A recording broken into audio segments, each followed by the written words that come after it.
Vincent Gann, bonjour. Bonjour Vincent. Alors, vous êtes le responsable, Vincent, de Daily FX France. C'est le service de recherche du courtier américain FX CM.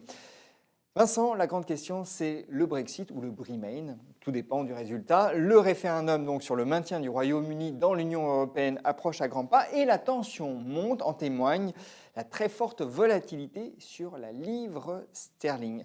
Alors, du point de vue de l'analyse technique, qu'est-ce qu'on peut tirer comme enseignement sur justement les fluctuations de la livre? Alors l'analyse technique donne beaucoup d'informations sur la livre sterling ces dernières semaines. La première chose, vous en avez parlé, c'est la volatilité. On la mesure de plusieurs façons. Tout d'abord des mouvements versatiles. Alors vous avez un graphique sous les yeux qui montre que depuis quelques semaines, la livre sterling évolue entre 1,40 $ et 1,47 $ sans aucune tendance.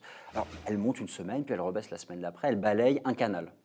Euh, Dans ces phases-là, généralement, il n'y a pas de tendance. Le marché voit un effondrement des volumes. Là, c'est différent ce qui se passe. Il y a des mouvements très versatiles qui sont directement liés à la publication des sondages.